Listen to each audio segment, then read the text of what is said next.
Olá pessoal, hoje nós vamos estudar sobre as relações de trabalho no período da primeira Revolução Industrial, aí no século XIX.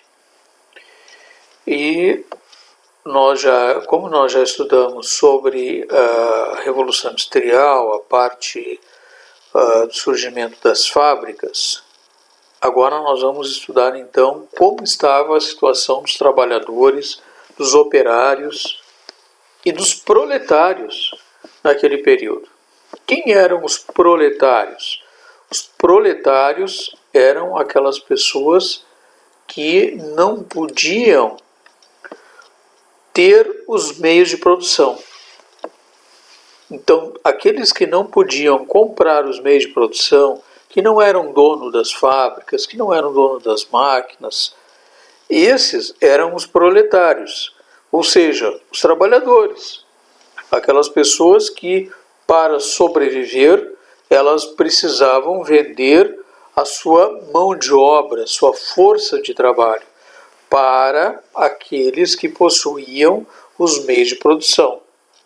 Então, o proletário é aquele que vai vender a sua força de trabalho para o capitalista, que era o detentor dos meios de produção. O dono da fábrica, o dono da máquina, o dono da manufatura, enfim. As mudanças no ritmo de trabalho, né, na dinâmica do surgimento das fábricas, vai mudar o ritmo de vida das pessoas também. Então, as pessoas que antes era o comum, né? Se viver, se trabalhava e se vivia no mesmo lugar. As pessoas trabalhavam nas suas casas, nas manufaturas domésticas, antes da Revolução Industrial. A partir do século XIX, início do século XIX, na medida em que as fábricas elas vão se proliferando na Inglaterra, a dinâmica de vida das pessoas vai mudando. Então, muitas pessoas vão abandonando o campo na esperança de que, saindo do campo para morar na cidade, encontrarão uma condição de trabalho melhor, uma condição de vida melhor nas fábricas. Lê do engano. Na verdade, o trabalho das fábricas era bem mais complicado, né? Mas era algo novo, era uma ideia de modernidade para a época. Então, nessa imagem, especialmente, nós estamos vendo uma representação desta vida que começa a se tornar agitada, das pessoas que parecem em movimento, né? A imagem ela mostra isso. As pessoas estão indo, algumas estão indo para as fábricas, outras estão voltando para as fábricas. Então essa ideia de rapidez, de tempo, de compromisso, de pessoas se deslocando para um lado e para outro, essas cidades que vão começar a encher, vão começar a se tornar mais densamente povoadas. Isto é uma característica então desse contexto aí do período da Revolução Industrial no século XIX. E a partir daí nós temos então o trabalho nas fábricas, que era um trabalho cansativo, era um trabalho repetitivo, principalmente nessas linhas de produção. Aqui nós estamos vendo uma imagem do filme Tempos Modernos, do Chaplin, né? Aqui está ele, né? O personagem Carlitos, e aqui ele está, esse filme. Ele foi lançado em fevereiro, no dia 5 de fevereiro de 1936. Era um filme mudo, preto e branco. E ele procurou traduzir uma crítica ao trabalho nas fábricas. Ao trabalho exaustivo, cansativo, repetitivo. Então, aqui nós estamos numa linha de produção onde o operário ele tinha que fazer o tempo todo um movimento repetitivo de apertar parafusos de uma chapa. Então ele ficava o tempo todo de trabalho dele numa linha de produção fazendo exatamente a mesma coisa. Nós temos também uma das características aí, né, do trabalho nas primeiras fábricas da Inglaterra é justamente o trabalho onde não poupava-se nem as mulheres nem as crianças. Tá? Então nós temos alguns pontos. Aí as fábricas eram normalmente fábricas sujas, mal iluminadas, escuras, portanto, tá? o que facilitava para a ocorrência de acidentes com as máquinas, né? Acidentes onde o operário muitas vezes tinha uma mão amputada, um dedo amputado na engrenagem de uma das máquinas a qual trabalhava. A inexistência de leis trabalhistas, então, nesse período nós não tínhamos ainda leis trabalhistas, aquelas leis que protegiam o trabalhador, que davam direitos aos trabalhadores, como, por exemplo, o salário mínimo, férias remuneradas, segurança no emprego, uma carga horária mínima de trabalho digna por dia, adequada às condições de vida das pessoas. Então, essas leis trabalhistas ainda, nesse primeiro período aí da Revolução Industrial, ainda não existiam. O trabalho infantil, o trabalho feminino, eles eram trabalhos realizados sem nenhuma proteção, né? Nem proteção das leis e nem proteção no sentido de equipamentos que pudessem assegurar condições adequadas de trabalho. Então a gente tinha aí trabalho infantil que as crianças trabalhavam a partir de 7 anos, inicialmente na Inglaterra. A partir de 7 anos de idade as crianças já podiam trabalhar nas fábricas e cumpriam uma carga horária de trabalho longa, às vezes ia das 5 da manhã às meia-noite, tá? 16, 17, 18 horas de trabalho diárias. O que acontecia aí? Muitas dessas crianças terminavam com o tempo morrendo, porque organismo frágil. Eram crianças que não brincavam, não tinham infância, eram crianças que se alimentavam mal, trabalhavam muito. Tá? E era comum essas crianças morrerem no ambiente da própria fábrica.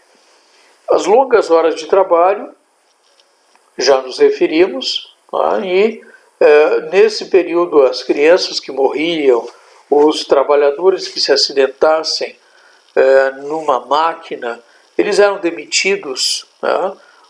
Sem direito a nada.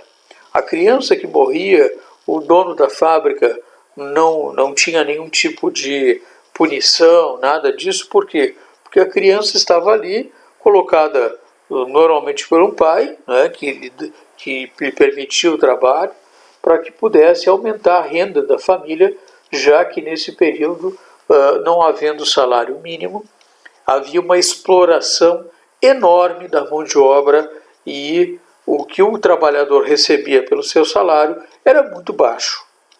Então as condições de vida realmente eram muito terríveis, perversas. Não? Nessa imagem nós estamos vendo a representação do trabalho das minas de carvão. As mulheres que trabalhavam nessas minas, elas puxavam esses vagões de madeira, aonde elas entravam por esses túneis até o interior da mina.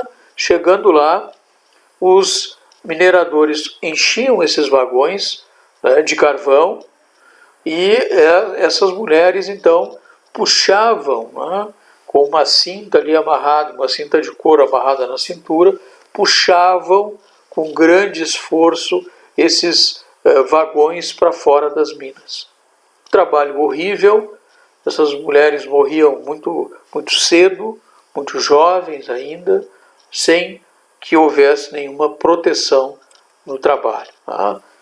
E exatamente por isso nós vemos vários casos de mulheres, de jovens que morreram. Aqui nós temos um caso de uma delas, de uma jovem chamada Mary Ann Walken. Ela tinha 20 anos, trabalhava então aí numa oficina, numa manufatura doméstica. Ela trabalhava como uma espécie de costureira, né, no corte aí, que produzia vestidos, né, faziam vestidos. Trabalhava em torno de 16 horas, né, por dia, e às vezes semanas consecutivas, e houve um período, isso numa fabriqueta inglesa, né, na Inglaterra, fábrica de vestidos, e no período em que haviam a alta, né, de pedidos de vestidos, porque eram pedidos sobre encomenda, era o período de festa da nobreza, dos bailes, né, da nobreza, da classe mais abastada. Consequentemente, as mulheres da nobreza, né, elas encomendavam mais vestidos para usar nos bailes, e a demanda aumentava dessas fábricas. Consequentemente, essas jovens trabalhavam a mais tempo para dar conta desta produção. Então, nesse caso aqui, que é relatado por Karl Marx, no seu livro Capital, ele então se refere a essa jovem, como em outros tantos casos também que são referidos nesse livro, aqui especialmente dessa jovem, então que ela trabalhou nessa manufatura doméstica, né, levada à exaustão. Ela terminou trabalhando 26 horas e meia de forma ininterrupta, né, sem nenhuma interrupção, com outras 60 jovens, e ela terminou enfermando, né, e faleceu. Enfermou na sexta, faleceu no domingo, né, e ela não teve nenhum tipo, né, de assistência dos donos da fábrica, tá? De tal fato que ela veio a sucumbir, veio a morrer, de exaustão, de fraqueza, devido ao trabalho a que era submetida. Então aqui nós vemos a imagem desses trabalhadores, né? Trabalhadores que produziam riqueza para os seus patrões, né? Para o capitalista, que era o dono da fábrica, mas que eles não se absorviam dessa riqueza, ou seja, a riqueza, o lucro pertencia ao capitalista.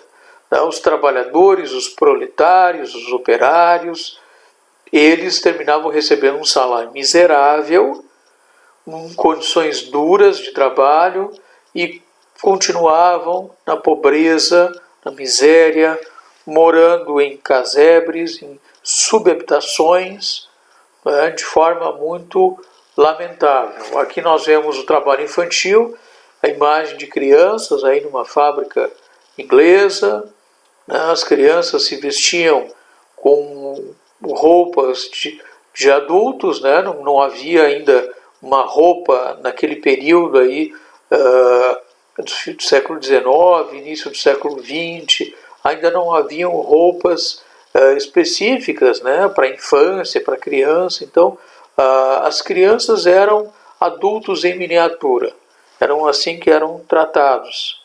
Então a gente vê crianças aí tristes, né, sujas, trabalhando muitas horas, se alimentando mal e sofrendo o peso das condições de produção dessas fábricas terríveis da Inglaterra, não só da Inglaterra, da França, da Alemanha, também nos Estados Unidos. Aqui uma outra imagem dessas crianças trabalhando, tá? Poderiam inclusive até sofrer acidentes, o que era comum nessas fábricas e nessas máquinas que eram bastante grotescas, né, brutas, enfim. Então o trabalhador, aqui nessa representação, o trabalhador produzia muito e ficava apenas com uma pequena parcela daquilo que ele produzia, né? A grande parte daquilo que ele produzia se apropriava o capitalista, o dono da fábrica, né? e o trabalhador, o operário, terminava apenas com uma pequena parte que mal dava para ele se sustentar e sua família. E se o operário quisesse ir embora da fábrica, ou se ele fosse pedir um aumento de salário, ele receberia provavelmente esta resposta do seu patrão. Observa aí.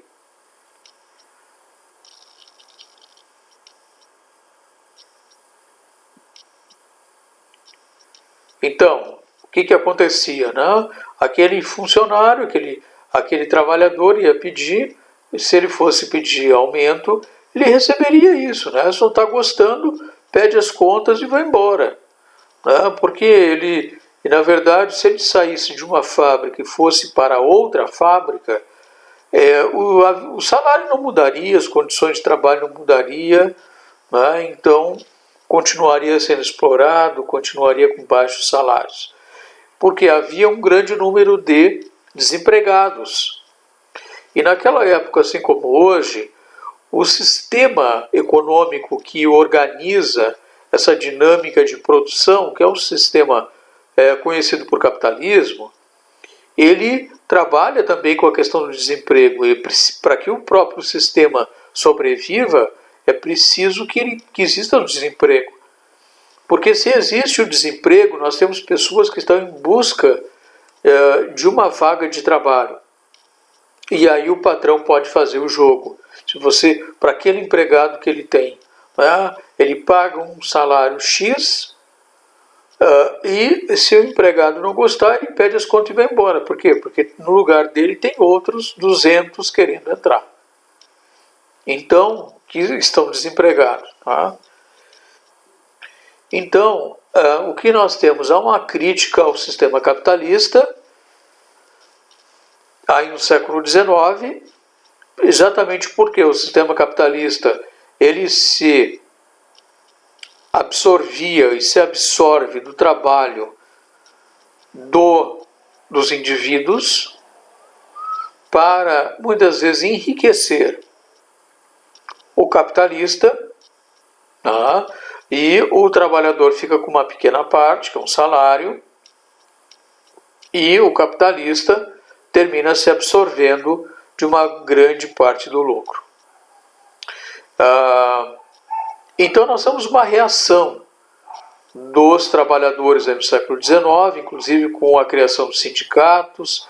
Os sindicatos eram e são, né, ainda hoje, aquelas organizações representantes das diversas categorias de trabalho, que, portanto, representam os trabalhadores na negociação com os patrões, né? Então, são negociações aonde os trabalhadores eles se fazem representar pelos líderes dos sindicatos que vão negociar com os patrões, né, de uma determinada categoria a qual eles estão representando.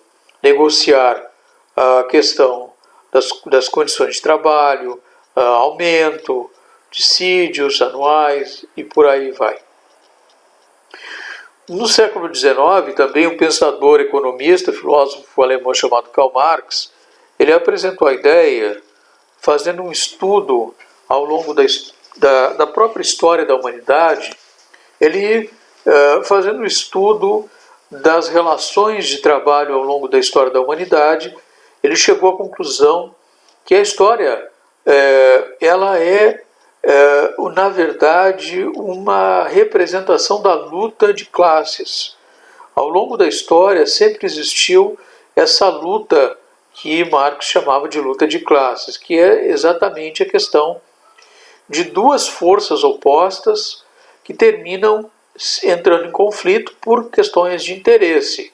Por exemplo, nós tivemos no passado os senhores e os escravos, tivemos no passado os senhores feudais e os servos. Então, ainda mais no passado, lá na Roma antiga, os patrícios e os plebeus, ou seja, são classes sociais diferentes que terminam entrando em conflito por questões de interesse. E Marx dizia que é uma exploração do trabalhador pelo capitalista. E ele então vai apresentar a sua ideia de mais-valia. A mais-valia é mais ou menos o seguinte: o trabalhador nunca recebe pelo que ele produz. Ele recebe por uma quantidade de hora que ele está trabalhando, que ele vende a sua força de trabalho para o dono da fábrica, para o capitalista. Então, ele representou essa ideia da mais-valia, mais ou menos nos dando uma ideia que é a seguinte: um dia de trabalho, ele tem o que se chama de tempo necessário e tempo excedente.